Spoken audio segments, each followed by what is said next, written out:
Hi అండి అందరికీ. ఈరోజు మనం మ్యాథ్స్కి సంబంధించినటువంటి మొన్న టెట్లో ఆగస్ట్ 2026లో జరిగినటువంటి టెట్స్ అనమాట. ఇప్పుడు సిక్స్త్ షిఫ్ట్ 2లో జరిగినటువంటి బిట్స్ అనమాట. ఒకసారి చూద్దాం. క్రింది వానిలో ఏది సత్యం? రెండు క్రమభిన్నాల మొత్తం ఎల్లప్పుడూ క్రమభిన్నమే. రెండు క్రమభిన్నాల మొత్తం ఎల్లప్పుడూ అపక్రమ భిన్నమే. రెండు క్రమభిన్నాల లబ్ధం ఎల్లప్పుడూ క్రమభిన్నమే. రెండు క్రమభిన్నాల లబ్ధం ఎల్లప్పుడూ అపక్రమ భిన్నమే అని ఇచ్చారు. చూడండి, మొత్తం గురించి లబ్ధం గురించి ఇచ్చారు. క్రమభిన్నాలంటే ఏంటి? ఒరిజినల్గా మనకు తెలుసు కదా. అంటే లవము చిన్నది ఉండాలి, హారము కంటే లవం చిన్నది ఉండేటట్లుగా ఇట్లా ఉండేటటువంటి వాటినే క్రమభిన్నాలని చెప్తాం. అయితే వీటిని కలిపేటప్పుడు ఎల్లప్పుడూ కూడా క్రమభిన్నమే వస్తుంది అన్నారు. ఎల్లప్పుడూ క్రమభిన్నమే వస్తుందా అంటే రాకపోవచ్చు. ఇప్పుడు చూడండి, 2/3 ఉంది, 2/3. అలాగే ఇంకొక 2/3 తీసుకుందాం. రెండు క్రమభిన్నాలే. వీటిని కలిపామనుకోండి ఎంత వస్తుంది? 4/3 వస్తుంది. అంటే ఎన్నిసార్లు క్రమభిన్నమే వచ్చిందా? రాలేదు. మరి అంటే 4/3 అనేటటువంటిది లవము పెద్దది, హారము చిన్నది, కాబట్టి ఇది అపక్రమ భిన్నం. సో క్రమభిన్నం వచ్చిందా? రాలేదు. మరి ఎల్లప్పుడూ అపక్రమ భిన్నమే వస్తుందా అంటే ఎల్లప్పుడూ అపక్రమ భిన్నం రాదు. ఏ సందర్భంలో రాదు ఒకసారి చూద్దాం. 1/4 ఉంది క్రమభిన్నం, అలాగే 2/4 క్రమభిన్నం ఉంది. మరి వీటిని కలిపినప్పుడు ఎట్లా వస్తుంది? మనకి 3/4 వచ్చింది. మరి ఎల్లప్పుడూ అపక్రమ భిన్నమే వచ్చిందా? రాలేదు. ఇక్కడ క్రమభిన్నం వచ్చింది. సో క్రమభిన్నమైనా రావచ్చు, అపక్రమభిన్నమైనా రావచ్చు. కాబట్టి ఇక్కడ రాంగ్ ఆన్సర్. మరి లబ్ధం చేసేటప్పుడు మాత్రం ఎల్లప్పుడూ క్రమభిన్నమే వస్తుందండి.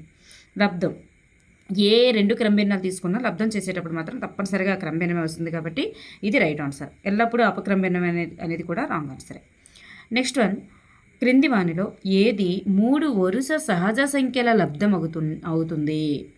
చూడండి, ఏది 3 వరుస సహజ సంఖ్యల లబ్ధం అవుతుంది? 3 వరుస సహజ సంఖ్యల లబ్ధం ఎట్లా వస్తుంది? n×n+1. n అనేది ఒక సంఖ్య, మరి n+1 అనేది ఒక సంఖ్య, అలాగే n+2 అనేది ఇంకో సంఖ్య. అంటే n ఒక సంఖ్య, దాని తరువాత నెంబర్ n+1, దాని తరువాత నెంబర్ n+2. ఈ మూడింటి యొక్క లబ్ధం అనేటటువంటిది మరి ఇందులో ఒక నెంబర్ అవ్వాలంట. అయ్యేటట్లుగా ఉండాలంటే ముందుగా మనం దీన్ని ఈ మూడు కూడా ఒకసారి మనం ఏంటంటే ఆన్సర్స్ని మనం ఎగ్జాక్ట్గా పోల్చుకుంటూ వెళ్ళినట్లుగైతే 5, 6, 7 కనుక తీసుకున్నట్లయితే ఫస్ట్ది చూడండి, 5, 6, 7 అనేది తీసుకున్నట్లయితే 210 అనేటటువంటిది రైట్ ఆన్సర్గా వస్తుంది. అందువల్ల 210 అనేది ఇక్కడ మనకి రైట్ ఆన్సర్.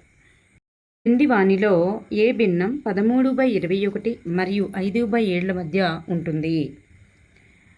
ఇలా అడిగేటప్పుడు మనం ఏం చేయాలంటే ఈ హారాలు అనేటటువంటివి సమానం వచ్చేటట్లుగా చూసుకోవాలి. ఇక్కడ మనం ఏంటంటే 13/21, 5/7. దీన్ని 5తో గుణించి భాగించామనుకోండి, దాని వాల్యూ మారదు. దీన్ని 15తో గుణించి భాగించామనుకోండి, దీని వాల్యూ కూడా మారదు. అప్పుడు ఏమవుతుంది? 105 పైన 2 గుణించేస్తే మనకి 65 వస్తుంది. ఇది 105 పైన ఎంత వస్తుంది? పైన మనకి 75 వస్తుంది. సో దీని భిన్నం ఇది, దీని భిన్నం ఇది. సో ఈ రెండు భిన్నముల మధ్య ఉండేటటువంటి భిన్నం ఇది. ఈ క్రింది వానిలో ఏ భిన్నం ఉండే అవకాశం ఉంది? 16/105 ఉండే అవకాశం ఉంది. కాబట్టి మరి అదే రైట్ ఆన్సర్ అనమాట. నెక్స్ట్ వన్, రెండు సంఖ్యల కసాగు మరియు వాటి గసాబాకి 4 రెట్లు. రెండు సంఖ్యల కసాగు అనేటటువంటిది వాటి గసాబాకి 4 రెట్లు అంటాం. అంటే కసాగు ఈక్వల్స్ టు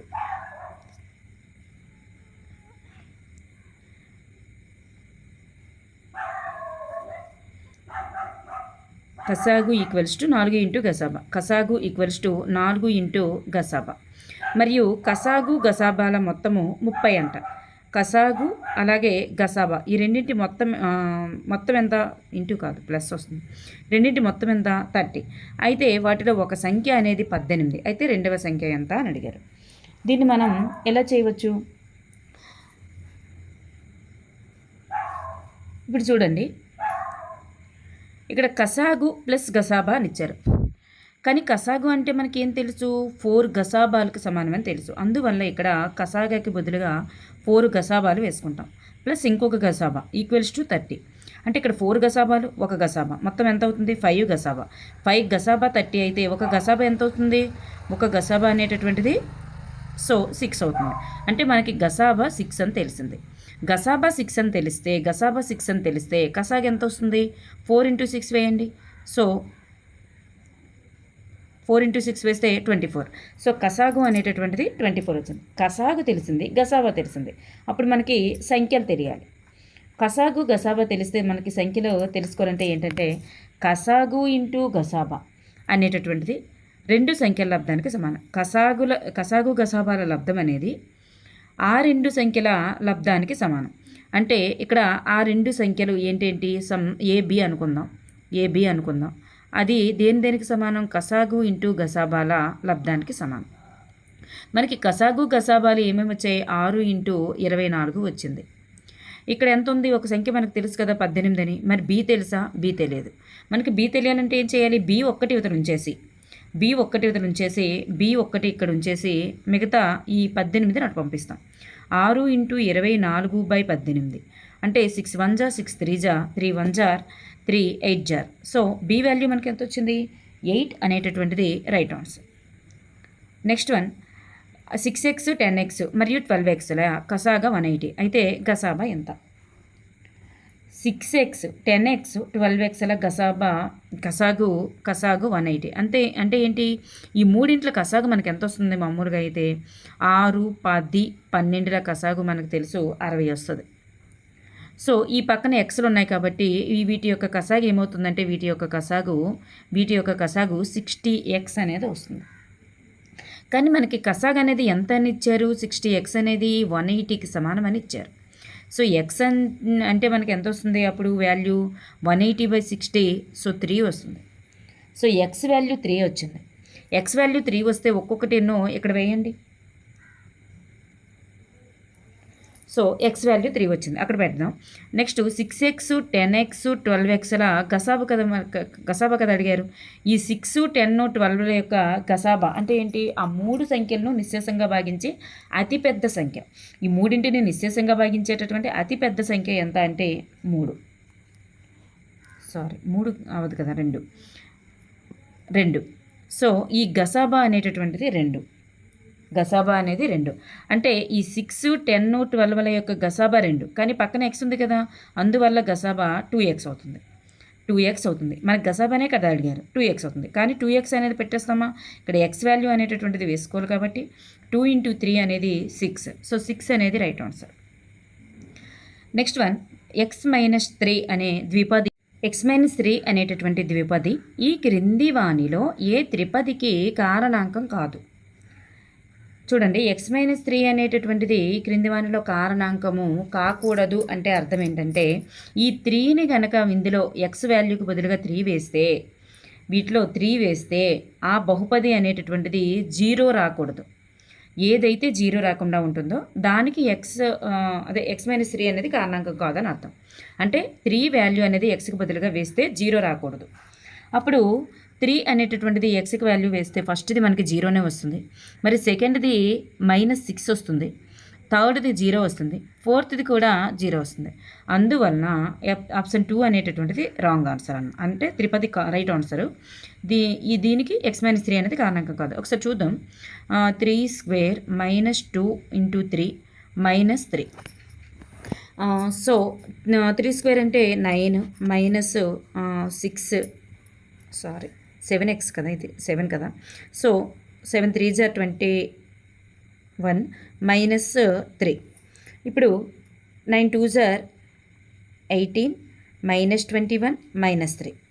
అంటే ఇక్కడ ఇది టోటల్గా ఎంత? ఇది -24. 18 - 24 అంటే మనకి ఎంత వస్తుంది అప్పుడు? -6 వస్తుంది. సో -6 వచ్చింది కాబట్టి దీనికి కాదన్నమాట. నెక్స్ట్ వన్ తల్లి యొక్క ప్రస్తుత వయస్సు ఆమె కుమారుని యొక్క ప్రస్తుత వయసుకు 3 రెట్లు అంట. చూడండి, ఇప్పుడు తల్లి వయసు సమయంతో అనుకుంటే తన కుమారుని ప్రస్తుత వయసుతో పోలిస్తే 3 రెట్లు ఎక్కువగా ఉందంట. 5 సంవత్సరాల తర్వాత వారి యొక్క వయస్సుల మొత్తం అనేది 66 సంవత్సరాలు అయిపోద్దంట 5 సంవత్సరాల తర్వాత. అయితే ఇప్పుడు ప్రస్తుతం వాళ్ళ వయసులు ఎలా ఉన్నాయి? ప్రస్తుతం వాళ్ళ వయసులు ఎట్లా ఉన్నాయి? 5 సంవత్సరాల తర్వాత చూస్తే 66 అయిపోద్దని అంటున్నారు. ఇప్పుడు ఒకసారి చూద్దాం. బై సపోజ్ కుమారుని వయసుకి తల్లి వయసు 3 రెట్లు అని చెప్పుకున్నాం కదా. ప్రస్తుతం తల్లి వయసు అండ్ కుమారుని వయసుకి 3 రెట్లు. కుమారుని వయసు ఎక్స్ అనుకుందాం. అప్పుడు తల్లి వయసు ఎంత అవుతుంది? తల్లి వయసు 3 రెట్లు కాబట్టి 3x అవుతుంది. అంతే కదా. ఇప్పుడు 5 సంవత్సరాల తర్వాత వేసుకున్నట్లయితే అంటే x+5 3x+5 అంతే కదా. 5 సంవత్సరాల తర్వాత ఈ రెండింటి మొత్తం ఎంత అని అన్నారు? ఈ రెండు కలిపితే 66కి సమానం అంట. 66కి అంటే ఈ x+5 3x+5 అప్పుడు టోటల్గా ఏమవుతుంది? 3x ఏమవుతుంది? 4xలో అవుతుంది. 5 + 5 ఎంత అవుతుంది? 10 అవుతుంది. =66. ఈ 10 అటు పంపిద్దాం, -10 అవుతుంది. So 4x = 56. x = 56/4 అంటే 14 అనేది వచ్చింది. మనకి x వాల్యూ 14 వచ్చింది. అంటే ప్రస్తుత వయస్సులే కదా ఇవి. ఈ రెండు కూడా ప్రస్తుత వయస్సులు. ప్రస్తుతం తీసుకొని 5 సంవత్సరాల తర్వాత 66 సంవత్సరాలకి సెట్ చేసాం. కుమారుడు మరియు తల్లి యొక్క ప్రస్తుత వయసులే కదా మనకు అడిగారు. x వాల్యూ 14 వచ్చినప్పుడు కుమారుని యొక్క వాల్యూ 14 అని, మరి తల్లి యొక్క వయస్సు ఎంత వస్తుందంటే 14 3s are 42. అంటే ప్రస్తుతం కొడుకు వయసు ప్రస్తుతం తల్లి వయసులవే అర్థం. ఆప్షన్ 1 అనేది రైట్ ఆన్సర్. నెక్స్ట్ వన్ ఇక్కడ మనకి ఇట్లా ఇచ్చారు. అయితే ఎక్స్ వాల్యూ ఎంత? మీ అందరూ కూడా కట్టేస్తారు ఇట్లాంటి సమ్స్ ఇచ్చేటప్పుడు. అయితే ఫస్ట్ మనం ప్రతిక్షేపణ పద్ధతిలో వెళ్ళిపోవడం చాలా బెటర్. ఎందుకంటే ఇవి x² వస్తాయి, ఇవన్నీ కట్టడం చాలా ప్రొసీజర్. ప్రతిక్షేపణ పద్ధతిలో వెళ్ళిపోండి, చాలా ఈజీగా ఉంటుంది ఆన్సర్. మనకి x బదులుగా 7 వేసేద్దాం. ఎక్కడ x ఉన్నా 7 వేసేయాలి. 7 + 1 + 5/7 + 3 = 9/7 + 2. 9/7 + 2 అంటే ఈ 7 + 2 అంటే ఎంత? అది 9. 9/9 అంటే 1. అంటే ఇది కూడా 1 మనకు వచ్చేయాలి. ఇక్కడ చూడండి, ఇది 7 + 1, ఇది 7 + 3. 7 + 1 7 + 3. 4/7 + 1 అంటే 4/8. 5/7 + 3 అంటే 5/10. ఇక్కడ చూడండి, 4 1 జా 4 2 జా, ఇక్కడ 4 1 జా 4 2 జా, 2 హాఫ్లు వచ్చాయి. హాఫ్ ప్లస్ హాఫ్ వచ్చింది. హాఫ్ అంటే ఎంత? ఒకటే కదా. సో రెండు హాఫ్లో కలిపితే మనకు ఒకటే వస్తుంది. సో హాఫ్ 1 మనకి ఈ 1 సమానంగానే వచ్చాయి. అంటే ఇరువైపులా సమానంగానే వచ్చాయి. సో సమానంగా వచ్చింది కాబట్టి ఆప్షన్ 1 అనేది రైట్ ఆన్సర్. ఇక్కడ మనం ఇంకా నెక్స్ట్ ఆప్షన్స్కి వెళ్ళవసరం లేదు. నెక్స్ట్ ఆప్షన్స్ వేసినా కానీ ఇరువైపులా సమానంగా రావాలి. అంటే యువతల వాల్యూ 1 రావాలి, అవతల వాల్యూ 1 అంటే యువతల వాల్యూ ఎంత వచ్చిందో అవతల వాల్యూ కూడా అంతే రావాలి. ఆ రకంగా వచ్చేటట్లుగా ఉంటే అది ఆన్సర్ అవుతుంది. సో మిగతావి ఇవి కూడా ఆ రకంగా రావు, ఎందుకంటే ఫస్ట్ ఆప్షన్ రైట్ కాబట్టి. నెక్స్ట్ వన్ ఇక్కడ చూడండి, ఫస్ట్ ఆప్షన్ మనకు కరెక్ట్గా రానప్పుడే మనం మిగతా ఆన్సర్ల కోసం ఆలోచించాల్సి ఉంటుంది. ఇక్కడ ఒకసారి చూడండి, 9 పవర్ n అని ఉంది కదా. దీన్ని మనం ఎట్లా రాస్తామంటే 3² హోల్ పవర్ ఆఫ్ n అన్నగా రాస్తాం. సో దీన్నే మనం ఎట్లా రాయొచ్చు అంటే 3² రాయవచ్చు. 2n into 3² into 3n minus దీన్ని 27 ఎట్లా రాయొచ్చు? 27ని 3³ అంటే 3³ రాయవచ్చు. బై ఈ రెండు మల్టిప్లికేషన్ చేసేయడమే.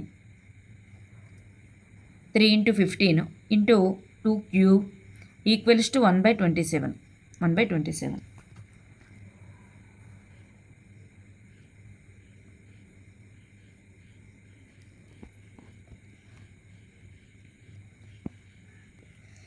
ఇక్కడ ఒకసారి చూసుకున్నట్లయితే చూడండి, ఫస్ట్ పైన ఉన్నటువంటి వాటిని సింప్లిఫై చేద్దాం.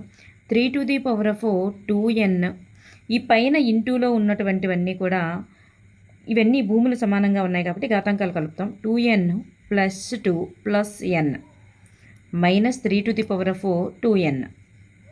2n కాదుగా 3n బై 3/15 ఇంటూ 2³ ఇట్లా ఉంది కదా.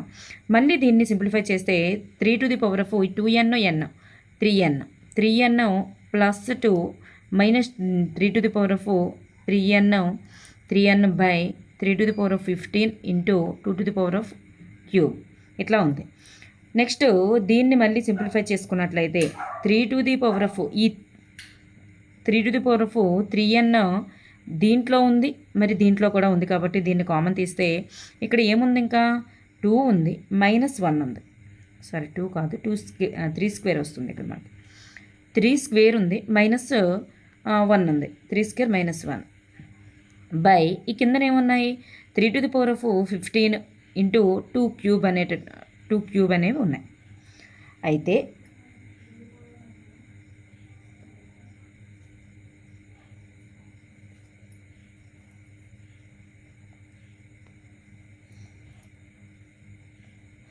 అయితే ఇక్కడ 3 స్క్వేర్ -1 అంటే ఎంత, 3 స్క్వేర్ -1 అంటే 8, 3 స్క్వేర్ -1 అంటే 8. ఇక్కడ మనం చూసుకున్నట్లు 2 క్యూబ్ అన్న 8. సో 8కి కట్ అయిపోతుంది. 8కి కట్ అయితే ఇక్కడ ఏమీ ఉండవు. ఇప్పుడు ఏమున్నాయి మనకి 3⁻3n ఉంది, 3⁻15 ఉంది. ఇదంతా కూడా దేనికి సమానం, 1/27కి సమానం, అంతే కదా. ఇప్పుడు చేసిందంతా ఇవతల వైపు దాన్నే సింప్లిఫై చేసుకుంటూ వెళ్ళాం, అవతల వైపుది ఉంచేసి. సో ఇది అనేది మనకి దేనికి సమానం, ఇది అనేది 1/27కి సమానం, 1/27కి సమానం. అయితే ఇప్పుడు ఇవి బాగా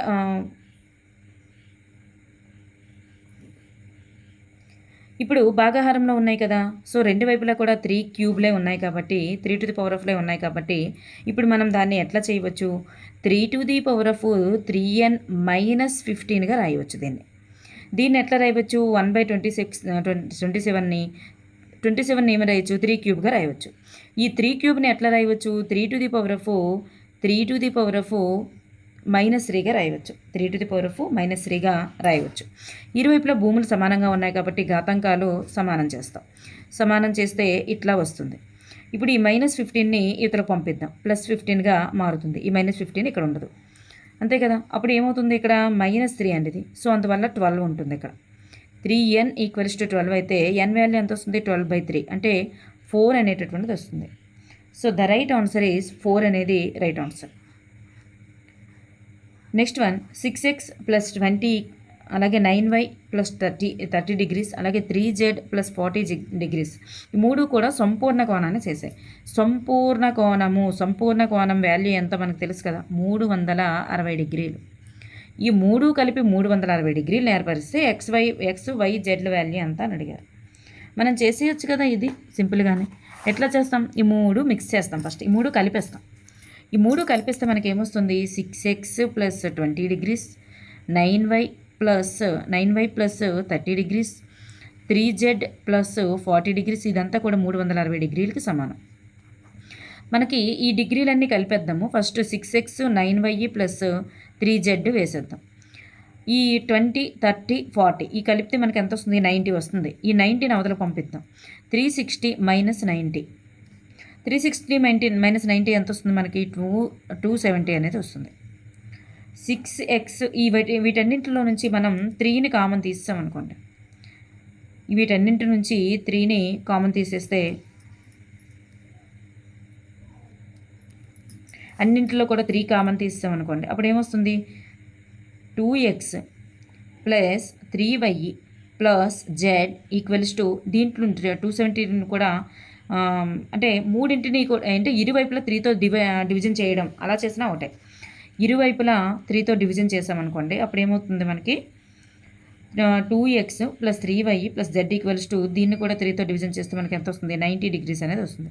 so 2x + 3y + z = 90 degrees అనేది ఆప్షన్ 2 రైట్ ఆన్సర్. ఆప్షన్ 2 అనేది right answer. Next one, triangle ఏబీసీలో భూమి అయినటువంటి బీసీలను చూడండి. ట్రయాంగిల్ ఏబీసీ ఈ బీసీలు ఉన్నాయి కదా, ఈ బీసీని పొడిగించారంట. పొడిగిస్తే ఏర్పడేటటువంటి కోణాలు, ఇది ఒక 94 డిగ్రీస్, ఇది 126 డిగ్రీస్ అనేటటువంటివి ఏర్పడ్డాయంట. అయితే బీఏసీ కోణం వాల్యూ ఎంత, బీఏసీ ఎక్కడుంది, ఈ బీఏసీ అంటే మధ్యలో ఏది వస్తుంది, ఈ దీంట్లో మధ్యలో ఏ వచ్చింది కాబట్టి ఏ యొక్క కోణం ఎంత అని అర్థం. మధ్యలో ఏది వస్తే దాని కోణం ఎంత అని అర్థం, అంటే యాంగిల్ ఏడి ఎంత కోణం అని అర్థం. మనకి తెలుసు కదా, సరళ రేఖ మీద కోణం అంటే ఇది సరళ రేఖ అయితే ఈ సరళ రేఖ మీద కోణం 180 డిగ్రీస్. అయితే ఇక్కడ 180 డిగ్రీస్లో నుంచి 94 తీస్తే ఈ లోపల కోణం ఎంత వస్తుంది. ఈ లోపల కోణం ఎంత వస్తుంది అప్పుడు 94 తీస్తే 180లో నుంచి 180 నుంచి 94 తీస్తే 86 డిగ్రీస్, అంటే ఇది 86 డిగ్రీస్ అండి. అలాగే 180 నుంచి 126 తీస్తే 54, ఇది కూడా సేమ్ అంతే కదా. 180 నుంచి 126 తీసామనుకోండి ఎంత వస్తుంది, 54 వస్తుంది. మనకి త్రిభుజంలో 3 కోణాల మొత్తం వాల్యూ ఎంత, త్రిభుజంలో 3 కోణాల మొత్తం 180 డిగ్రీలు, అందులో 2 కోణాలు మనకు తెలిసిపోయాయి. అంటే 180 డిగ్రీస్లో నుంచి ఈ 2 కోణాలని తీసేయాలి. అసలు ఈ 2 కోణాల మొత్తం ఎంత మనకు తెలుసు కదా. ఈ 2 కోణాల మొత్తం ఎంత,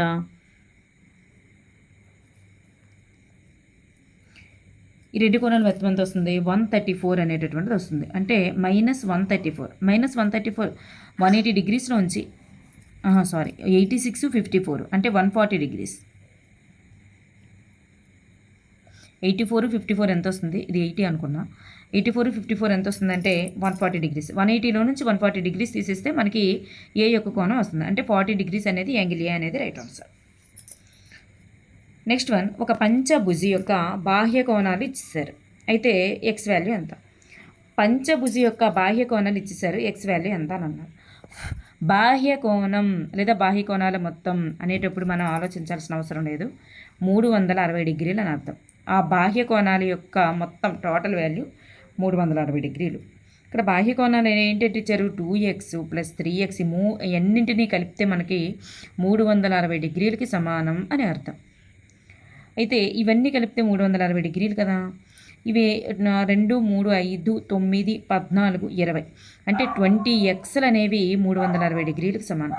ఎక్స్ వాల్యూ ఎంత వస్తుంది, 360/20 అంటే 18 వచ్చింది. అంటే ఎక్స్ వాల్యూ మనకి ఎంత వచ్చింది, 18 డిగ్రీస్ అనేది రైట్ ఆన్సర్. నెక్స్ట్ వన్, ఏ భుజి అయినా, పంచభుజి కాదు అష్టభుజి కాదు, ఏ భుజి అయినా వాటి యొక్క బాహ్య కోణాలు మొత్తం 360 డిగ్రీలు అనమాట. నెక్స్ట్ వన్, 10 సెంటీమీటర్ల భుజము గల చతురస్రం యొక్క కర్ణముపై నిర్మించిన మరొక చతురస్రం యొక్క వైశాల్యం ఎంత. చూడండి, ఇలా ఇచ్చేటప్పుడు మనం ఏం చేయాలి, మామూలుగా మనకి భుజం వాల్యూ ఎంత ఇచ్చారు, 10 ఇచ్చారు. కర్ణం మనకి తెలుసు కదా, కర్ణం అంటే చతురస్రం యొక్క కర్ణం ఏమవుతుంది, √2a లేదా a√2 లేదా √2a. ఏ వాల్యూ ఎంత, 10. కాబట్టి a√2 అంటే 10√2 అనేది తీసుకున్నాం. ఇదేంటిది, ఇది కర్ణం. మరి వైశాల్యానికి సూత్రం ఏంటి, చతురస్రం యొక్క వైశాల్యానికి సూత్రం కర్ణము స్క్వేర్, అంటే 10√2² అని అర్థం. 10√2² అంటే 10² × 2. 10² అంటే 100 × 2 అంటే 200 అనేది రైట్ ఆన్సర్. నెక్స్ట్ వన్, 14 సెంటీమీటర్ల వ్యాసార్థము మరియు సెక్టర్ కోణం ఇచ్చారు. ఆర్ వాల్యూ ఇచ్చారు, కోణం వాల్యూ ఇచ్చారు. అయితే చుట్టుకొలత, సెక్టర్ యొక్క చుట్టుకొలతకి సూత్రం, సెక్టర్ యొక్క చుట్టుకొలతకి సూత్రం θ/360 డిగ్రీలు × 2πr. అంటే ఇక్కడ మనకి θ వాల్యూ ఇచ్చారు 90 డిగ్రీస్ /360 × 2π అంటే 22/7. ఆర్ వాల్యూ ఇక్కడ వ్యాసం ఇచ్చారా వ్యాసార్థం ఇచ్చారా అని కూడా చూసుకోవాలి. అలాగూ వ్యాసార్థం ఇచ్చారు కాబట్టి ఆర్ వాల్యూ 14 వేసుకోవడమే. సో 91 జార్ 94 జార్, అలాగే 2 1 జార్ 2 2 జార్, నెక్స్ట్ 2 1 జార్ 2 11 జార్, సో అలాగే 7 1 జార్ 7 2 జార్. సో మనకి ఎంత వచ్చింది, 11 × 2. ఇదేంటంటే 22. ఇదేంటంటే చాపం పొడవుకి సూత్రం అండి, అంటే ఎల్ వాల్యూకి సూత్రం అనమాట. ఇది చాపం పొడవుకి సూత్రం. కానీ మనకు కావాల్సింది ఏంటి, చుట్టుకొలత అంటే ఏం చేయాలంటే L + 2R. సెక్టర్ ఇట్లా వస్తుంది కదా, సెక్టర్ 2, ఇదొక 6 ఇదొక 6, ఇది L అనమాట. మనకి L వాల్యూ అనేటటువంటిది వచ్చింది. L వాల్యూ ఎంత వచ్చింది, 22 వచ్చింది. R వాల్యూ మనకు తెలుసు, అంటే L వాల్యూ 2 Rలు కలిపితేనే చుట్టుకొలత. అందువల్ల L వాల్యూ 22 + 2 × 14. సో 22 + 14 28, అంటే టోటల్గా 50 అనేటటువంటిది రైట్ ఆన్సర్ అనమాట. 50 అనేది రైట్ ఆన్సర్.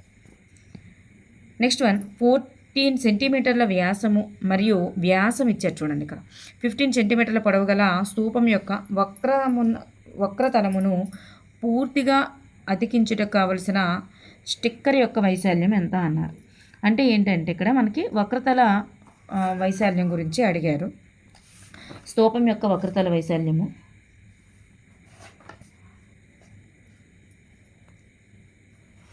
స్తూపం యొక్క వక్రతల వైశాల్యానికి సూత్రం ఏంటి? 2πRh. 2π అంటే 22/7. ఆర్ వాల్యూ ఎంత? వ్యాసం ఇచ్చారు 14. మరి ఆర్ ఎంత అవుతుంది? 14లో సగం అంటే 7. అలాగే 2πRh ఇది పొడవు గల స్తూపము అన్నారు కదా, ఇది హెచ్ వాల్యూ అవుతుంది. సో 2πRh 2πRhకి సరిపోయి కదా 2πRh. సో 7కి 7కి కట్ అవుతుంది.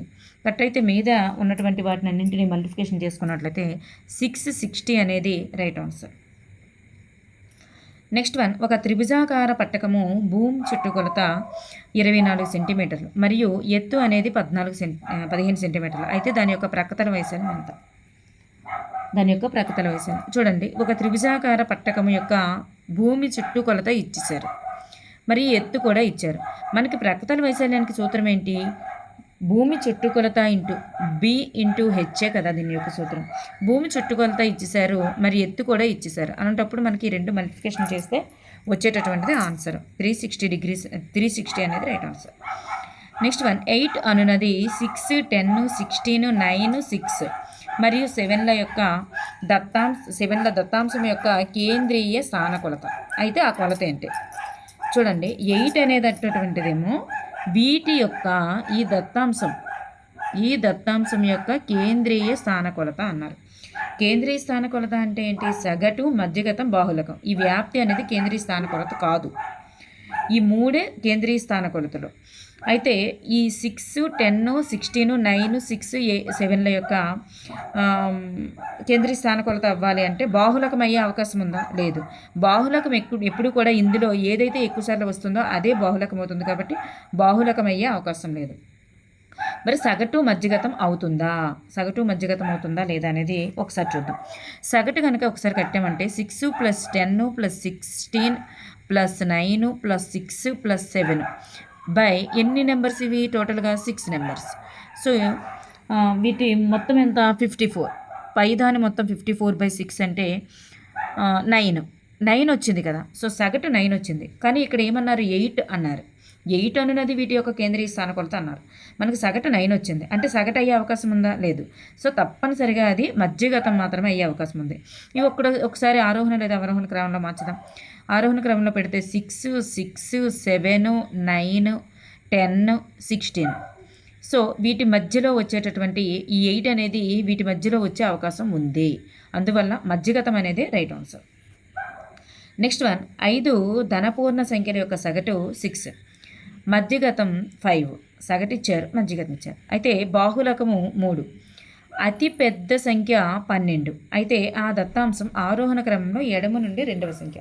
చూడండి, 5 ధనపూర్ణ సంఖ్యల యొక్క సగటు ఇచ్చారండి, మధ్యగతం ఇచ్చారండి, బాహులకం ఇచ్చారండి. 5 ధనపూర్ణ సంఖ్యలు ఇలా వేసుకుందాం. ఇందు లోపల 5 ధనపూర్ణ సంఖ్యలు వస్తాయి. అయితే మధ్యగతం 6 అన్నారు కదా, అంటే మధ్యలో వచ్చేటటువంటి నెంబరు 6 అని అర్థం. సగటు ఇక్కడ 6 కదా, ఇది సగటు 6. మధ్యగతం ఎంత అన్నారు? 5 అన్నారు. అంటే మధ్యలో వచ్చేటటువంటి నెంబరు 5 అని అర్థం. మరి అతిపెద్ద సంఖ్య 12. అతిపెద్ద సంఖ్య 12 అంటే చివరి నెంబర్ 12 అని అర్థం. మరి బాహులకం అనేది 3 అంట. అంటే 3 అన్నారంటే 3 బాహులకం 3 అంటే అర్థం ఏంటి? ఇచ్చిన దత్తాంశంలో ఎక్కువసార్లు రిపీట్ అయ్యేదే బాహులకం. అంటే ఎక్కువసార్లు రిపీట్ అయ్యేటటువంటి నెంబరు బాహులకం కాబట్టి ఏదైనా మినిమం రెండింటిలో అది 3 వచ్చే అవకాశం ఉంది. మినిమం రెండింటిలో 3 వచ్చే అవకాశం ఉంది. మరి ఈ 5 సంఖ్యల యొక్క సగటు ఇచ్చారు 6 అని. అయితే ఈ 5 సంఖ్యల్లో 2 బాహులకాలు కదా, మరి ఒక సంఖ్య 5 కదా, ఇంకో సంఖ్య 12 కదా, ఇంకో సంఖ్య మనకి తెలియదు. సో ఈ 5 సంఖ్యల యొక్క సగటు అంటే 5 సంఖ్యల మొత్తము బై 5 అనేది ఎంతకు సమానం? సగటుకి సమానం, అంటే 6కు సమానం. 5 సంఖ్యలు ఎలా 5 సంఖ్యలు వేసుకున్నాం? బాహులకం 3 కాబట్టి ఏదైనా 2 సంఖ్యలు 3 అవుతాయి కాబట్టి 3 అవుతాయి కాబట్టి 3, 3, 5, 12. మరి ఇందులో ఒక సంఖ్య అనేది తెలియదు అన్నట్లుగా వేసుకొని ఎక్స్ వేసుకున్నాం. అప్పుడు మనకి ఎక్స్ వాల్యూ వస్తుంది, అంటే తెలియనటువంటి నెంబర్ వాల్యూ అనేది వస్తుందన్నమాట. అయితే చూడండి, 3, 3, 6, 6 + 5 11, 11, 12 అంటే 23. 23 + x ఈక్వల్స్ టు ఈ 5 అవుట్ పంపిద్దాం, 30 అవుతుంది. x = 30 - 23 అంటే x వాల్యూ ఎంత వచ్చింది? 7 వచ్చింది. అంటే ఇందులో ఎక్స్ వాల్యూ అనేది 7. దత్తాంశాన్ని ఆరోహణ క్రమంలో ఎడమ నుండి రెండవ సంఖ్య అన్నారు. యాక్చువల్గా మనం ఆరోహణ క్రమంలోనే వేసాం, ఎందుకంటే చివరి నెంబర్ పెద్ద నెంబరు వేసుకున్నాం కాబట్టి. మరి ఎడమ నుండి రెండవ సంఖ్య ఏది అన్నారు. ఎడమ నుండి రెండవ సంఖ్య 7 అయినా అవ్వాలి, లేదా బాహుళకము 3 అన్నారు కాబట్టి ఇందులో 2 సార్లు 3 వస్తుంది, ఒక నెంబర్ 7 వస్తుంది. అంటే ఈ 3 నెంబర్లు ఏంటంటే 3, 3, 7 అని అర్థం. అంటే మనకి ఇచ్చినటువంటి ఆన్సర్లో 7 అయినా అయ్యి ఉండాలి, 3 అయినా అయ్యి ఉండాలి ఆన్సర్. అంటే 3 ఇచ్చారు కాబట్టి 3 ఆన్సర్ అవుతుంది అనమాట. అప్పుడు ఏమవుతుంది, ఒక దాంట్లో అంటే ఇది 3 వేసి ఇది 3గా వేసుకొని మిగతాది ఓ దాంట్లో 7, ఓ దాంట్లో 3 వస్తుందని అర్థం. ఓకేనండి. నెక్స్ట్ వన్ 2, 3, 5, 5, 7 x7 వీటి యొక్క బాహుళకం అంట 5 అట. అయితే క్రింది వారిలో ఎక్స్నకు సాధ్యపడే విలువ ఎంత? చూడండి, బాహుళకము 5 అవ్వాలి అంటే ఎక్స్ వాల్యూ ఎంత వేస్తే బాహుళకం 5 అవుతుంది. ఎక్స్ వాల్యూ బై సపోజ్ 2 వేస్తాం అనుకోండి. ఈ ఎక్స్ వాల్యూ కనుక 2 వేస్తే ఏమవుతుంది, 2 అనేది 2 సార్లు వచ్చేసి బాహుళకం 2గా మారిపోయే అవకాశం ఉంది. అందువల్ల 2 వేయకూడదు. ఒకవేళ ఈ ఎక్స్ వాల్యూ అనేటటువంటిది 3 వేసామనుకోండి, అప్పుడు కూడా 3 2 టైమ్స్ వచ్చేసి బాహుళకం 3 అయ్యే ఛాన్స్ ఉంది. మరి బై సపోజ్ ఎక్స్ వాల్యూ అనేటటువంటిది 7 వేసామనుకోండి, అప్పుడు కూడా 7 2 టైమ్స్ వచ్చేసి బాహుళకం 7గా మారిపోయే అవకాశం ఉంది. అందువల్ల తప్పనిసరిగా 13 అనేటటువంటిది మనం తీసుకోవాలి. నెక్స్ట్ వన్, ఒక డజను పెన్నుల ధర 192 మరియు 8 బాల్ పెన్నుల ధర ధర 288. అయితే ఒక బాల్ పెన్నుకు మధ్య నిష్పత్తి ఎంత? అప్పుడు ఒక డజను పెన్నుల ధర 192 అయితే ఒక పెన్ను ధర ఎంత వస్తుంది, 192/12 వేసుకుంటాం. అప్పుడు 192/12 అంటే 16. అంటే ఒక పెన్ను ధర 16. మరి బాలు పెన్నుల ధర ఒక బాలు పెన్ను ధర కావాలంటే 288/8 వేసుకోవాలి. అప్పుడు మనకి ఎంత వస్తుంది, 36 అనేది వస్తుంది. అంటే ఒక పెన్ను ధర 16 అయితే ఒక బాలు పెన్ను ధర 36 అని అర్థం. ఈ రెండింటికి మధ్య నిష్పత్తి అడిగారు కాబట్టి 16:36. దీన్ని కనుక మనం సింప్లిఫై చేసుకున్నట్లయితే మరి 4 టేబుల్లో 4 4 జా 4 8 జా 9 కాదు 9 4 9 జా 36 4 8 జా 32 కాబట్టి సో 4:9 అనేటటువంటిది రైట్ ఆన్సర్. నెక్స్ట్ వన్, 10 వస్తువుల అమ్మిన వేల 11 వస్తువుల కొన్న వేలకు సమానమైతే, చూడండి 10 వస్తువుల అమ్మిన వేల 11 వస్తువులు కొన్న వేలకు సమానమైతే లాభ శాతం ఎంత అని అడిగారు. 10 వస్తువుల అమ్మిన వేల ఎస్పి అనేది 11 వస్తువుల సిపికి సమానం. అంటే అప్పుడు SB/CP, ఇప్పుడు దీన్ని ఇక్కడ తెద్దాం. SB/CP ఏమవుతుంది, ఈ 10ని అటు పంపిద్దాం, 11/10 అవుతుంది. 11/10 అవుతుంది. అంటే ఈ రెండింటి యొక్క డిఫరెన్స్ ఎంత ఉంది, మనకి 1 ఉంది. అంటే SP - CP ఎంత ఉంది, 1 ఉందన్నమాట. SP - CP ఎంత ఉంది, 1 ఉంది. అంటే అక్కడ అర్థం ఏంటి, SP ఎక్కువ ఉందని అర్థం. అంటే అమ్మిన వేల ఎక్కువ ఉంది, అంటే లాభం వచ్చిందని అర్థం. అప్పుడు మనం ఏం చేసుకోవాలి, లాభ శాతం కట్టాలి. లాభ శాతం కట్టాలంటే ఏం చేయాలి, లాభం ఎంత వచ్చింది, 1 వచ్చింది. లాభము బై CP ఎంత వేసుకోవాలి, CP ఎంత వేసుకుంటాం, 10 × 100. లాభము బై కొన్న వేల × 100. సో 10% అనేటటువంటిది రైట్ ఆన్సర్ అన్నమాట. 10% రైట్ ఆన్సర్. నెక్స్ట్ వన్, 4.2, 0, 3.8 మరియు 7.6ల యొక్క సగటు. సగటు అంటే మనకు తెలుసు కదా, ఇవన్నీ కలిపేయడమే, ప్లస్ అవి ఎన్ని సంఖ్యలు అయితే డివిజన్తో చేసుకుంటాం. ఈ కలిపేసి 4 సంఖ్యలు కాబట్టి 4తో డివిజన్ చేసుకుంటాం. అప్పుడు పైన మనకి ఎంత వస్తుంది, కలిపితే కనుక 15.6 వస్తుంది. బై 4తో డివిజిబుల్ చేసుకున్నట్లయితే 4 3 జా 4 9 జా, సో 3.9 అనేది రైట్ ఆన్సర్. నెక్స్ట్ వన్, క్రింది వాటిలో 2 సంవత్సరాలకు గరిష్టంగా వడ్డీ పొందే సందర్భం. మనకి వడ్డీ పొందాలి అంటే వడ్డీ I అనేటటువంటి దానికి సూత్రం మీకు తెలుసు. I అంటే ఏంటి, PTR/100. మరి ఒక్కొక్క దానికి PTR/100 కట్టాలి. R వాల్యూ మనకు తెలుసు 2 సంవత్సరాలని, కాలం T వాల్యూ మనకు తెలుసు, T వాల్యూ తెలుసు 2 సంవత్సరాలని. సో ఒక్కొక్కటి వేద్దాం. ఇక్కడ P వాల్యూ ఇచ్చారు, అలాగే ఇక్కడ ఆర్ వాల్యూ కూడా ఇచ్చారు, టీ వాల్యూ మనకు తెలుసు కాబట్టి వడ్డీ అనేది కడదాం. P value 15,000 into TR by 100 ఇట్లా వేసామనుకోండి. ఇప్పుడు ఇది 3,000 వచ్చింది. మరి 10K ఇంటూ 2 ఇంటూ 11 బై 100 వేసామనుకోండి. ఇది మనకి ఎంత వస్తుంది? ఈ 0 కట్ అయితే 0 కట్ అయితే మనకి 22 అంటే 2200 వస్తుంది అనమాట. 2200. నెక్స్ట్ వన్ ఇట్లానే దీన్ని కట్టామనుకోండి. థర్డ్ వన్ కడితే మనకి 2000 వస్తుంది. 2000. ఫోర్త్ వన్ కట్టామనుకోండి 3600 వస్తుంది. సో దీని ప్రకారం హయ్యెస్ట్ వాల్యూ ఎంత? గరిష్టంగా పొందేటటువంటి సందర్భం అన్నారు కదా, హయ్యెస్ట్ వాల్యూ మనకి ఎంత వచ్చింది? 4వ సందర్భంలోనే వచ్చింది కాబట్టి fourth one is the right answer. Next one x/y ఇట్లా ఇచ్చారు. y అనేది దీనికి సమానం. అయితే మరి ఈ రెండింటి యొక్క నిష్పత్తి ఎంత అని అడిగారు. అంటే ఏంటి? x వాల్యూ 5, y వాల్యూ 8గా తీసుకుందాం.